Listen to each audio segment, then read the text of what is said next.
सरकार ने कह दिया, अखबार में आ गया लिखित ये कि जिसकी सालाना आय 1,80,000 से कम है हरियाणा में, उनके बच्चे अगर गवर्नमेंट स्कूल में जाते हैं तो 500 रुपए फीस देंगे। फ्री में नहीं, 500 रुपए फीस देनी पड़ेगी। और अगर उनके बच्चे प्राइवेट स्कूल में जाते हैं तो सरकार उनको 1100 रुपए देगी। ये तो उनको मिलेंगे अगर उनके बच्चे जाएंगे तो, और ये उनको देने हैं।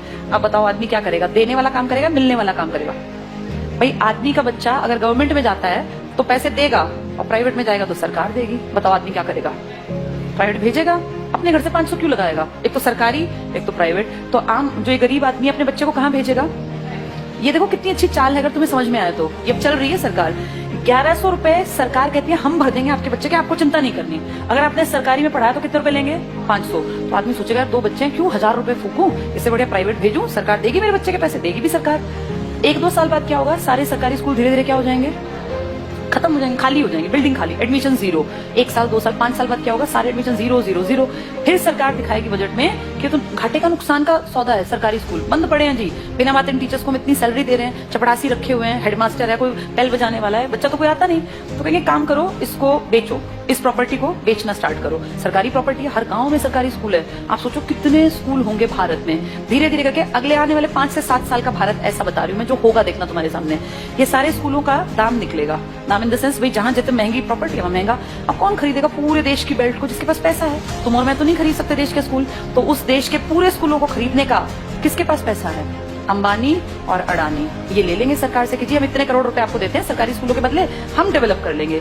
और फिर सरकार 1-2 साल बाद कहेगी हम बहुत नुकसान में जा रहे हैं, हमारे बस की 1100 रुपए देने नहीं है।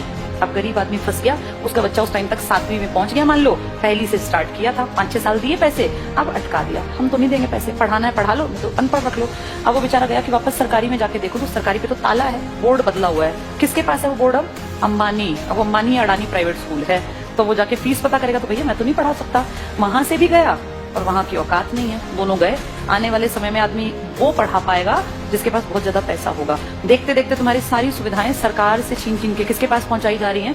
प्राइवेट। बस तुम्हें समझ में लेट आएगा, जब तक समझ में आएगा फिर चीख चिल्ला लेना, फिर थोड़ी ना कुछ होगा। सरकार वापस थोड़ी ना लेती है किसी भी चीज को, दे दी सो दे दी। मैं तुम्हें अपना एग्जाम्पल देती हूँ। जब मैं जॉब में आई थी ना, उस टाइम पर हमारा पहला बैच था जिनकी पेंशन बंद की गई थी। मैं उसकी खुद, जैसे मान लो लाइव तुम्हारे सामने एग्जांपल हूं, जिनकी सबसे पहली पेंशन बंद हुई वो हमारा बैच था। हमें समझ नहीं आया कि सरकार ने क्या किया, क्योंकि उस टाइम हमारी उम्र थी 20-21 साल। 20-21 साल के बच्चे को थोड़ी ना पेंशन की कीमत पता है। लेकिन अब जब उम्र बढ़ रही है तो समझ में आ रहा है सरकार ने सब कुछ खत्म कर दिया बुढ़ापे का। तुम्हारे माँ बाप अगर किसी के गवर्नमेंट जॉब में थे और अगर वो रिटायर्ड हैं तो तुम्हें इसकी कीमत पता होगी। पता है इसकी कीमत क्या है? किसी के सामने आखिरी सांस तक हाथ नहीं फैलाना पड़ता। ये है पेंशन की कीमत। आपका बेटा निकम्मा निकले, नालायक निकले, बेटी आपके लिए कुछ ना करे, आपको चिंता ही नहीं। आपकी पेंशन आती है, 5-7 हजार रुपए में झाड़ू पोछा कपड़े बर्तन धोने वाली मिल जाती है। कोई भी एक मेड रख लो, 5-10 हजार की खाने वाली। बुढ़ापे में पैसा बचा के करोगे क्या? अगर तुम्हें सरकार से 35 हजार भी मिलते हैं तो तुम अपने ऊपर खर्च करो ना, क्यों किसी के सहारे बैठे रहना? और जिनके पास पैसे होते हैं ना, बुढ़ापे में वो प्यारे भी लगते हैं सबको। जिसके पास पैसा नहीं है ना, वो बोझ लगता है। फैक्ट है। तुम्हें अपना चश्मा बनवाना है, तुम्हें क्यों बेटा मेरा चश्मा, क्या जरूरत है बेटे की? तुम्हारे पास पैसे हैं, जाओ मार्केट, अपना घूमते फिरते जाओ, अपना टहलते हुए चश्मा बनवा लाओ। ये कीमत बुढ़ापे में जाके अकल आती है। हमारे बैच ने कुछ नहीं किया, मुझे भी समझ नहीं थी, अकल ही नहीं थी। लेकिन अब जब एज बढ़ रही है ना और हम देख रहे हैं दुनिया को, तब समझ में आ रहा है कि सबसे कीमती चीज इंसान के पास बुढ़ापे में पेंशन होती है। मेरे खुद के फादर पेंशनर हैं, तो हमें दिखता है कि पेंशन की जो वैल्यू है ना, वो किसी चीज की नहीं है। इतना रखा पैसा आप यूज नहीं कर पाते। महीने के जब वो 30 हजार आते हैं ना, तो आपको लगता है यार मैं तो जब तक जीऊंगा आखिरी सांस तक ये तो आने ही आने हैं, और ये बढ़नी आप फ्री होकर काम करते हैं। लेकिन ये अकल उनको थी जो पेंशन यूज कर रहे थे या बुढ़े थे। पेंशन रोकी किसकी गई? जवानों की, जिनको अकल नहीं थी। हमें थोड़ी ना अकल थी 20-21 साल में कि पेंशन बंद करने से किसी ने कुछ कहा ही नहीं। सरकार ने सीधे कह दिया अब के बाद आगे जो बच्चे आएंगे नौकरियों में उनको पेंशन नहीं मिलेगी। अगर हमें अकल होती, सारे देश के लोग आवाज उठाते तो ना बंद होती पेंशन। अगर सब भाई किसानों ने क्या किया, इकट्ठे हुए तो क्या कृषि कानून वापस नहीं हुए ना? तो अकल हो तो आदमी उस टाइम पे सही डिसीजन ले ले। पर आज अब तुम कितनी कोशिश कर लो, क्या सरकार पेंशन बहाल कर देगी? नहीं करेगी। मतलब ना के बराबर है। एक आधा राज्य को करे, लालच में 1-2 साल में कह दे, पर वैसे नामुमकिन बराबर है। इसीलिए जब चीजें बंद हो रही होती है ना, तब जागना होता है कि सरकार गलत कर रही है। अब सरकार स्कूलों की तरफ गलत कर रही है।